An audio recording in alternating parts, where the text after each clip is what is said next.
یہ جو حالات بن رہے ہیں، یہ طالبان تو ایک نقطۂ آغاز ہے. یہ جو حالات بن رہے ہیں، نبی اکرم صلی اللہ علیہ وسلم کی احادیث کو دیکھیں تو لگتا یوں ہے کہ اب کی بات ہے یا 10 سال کی یا 5 سال کی، کب ہوگا کب نہیں ہوگا. حالات امام مہدی کے بن رہے ہیں، اور وہ اصل امتحان ہونا ہے. وہ خوشی کی بات نہیں ہے، وہ آزمائش کی گھڑی ہے. اور امام مہدی نے جب بیعت لینی ہے نا تو اس نے جہاد پر بیعت لینی ہے، جس کا معنی قتال ہے. جہاد کی وہ آخری کڑی قتال پر بیعت لینی ہے.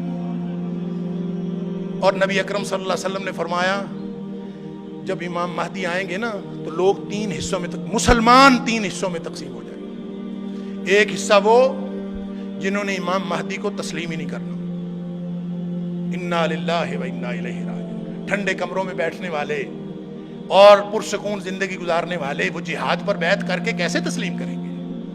قتال پر بیعت کرنی ہے، وہ ان کے پاس 1000 دلیلیں ہوں گی، جیسے آج ہمارے پاس طالبان کے خلاف 1000 دلیلیں موجود ہیں. لہٰذا جہاد اور قتال پر بیعت ہوگی. نبی اکرم صلی اللہ علیہ وسلم نے فرمایا ایک حصہ تو جس نے بیعت ہی نہیں کرنی، انہوں نے ماننا ہی نہیں، فرمایا ان کے دل میں رتی بھر ایمان نہیں ہوگا. لہٰذا یہ تو ویسے ہی گئے، نام کے مسلمان ہیں.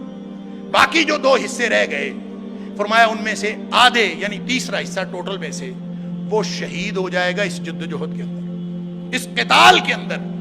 اور فرمایا وہ روئے زمین کے بہترین شہید ہوں گے، اور جو بچ جائیں گے ان کے ذریعے اسلام کا غلبہ ہوگا.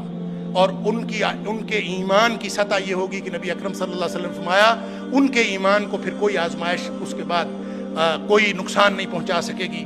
تو میرے بھائیوں اور بزرگوں، آج موقع اس آزمائش کے لیے اپنے آپ کو تیار کرنے کا ہے.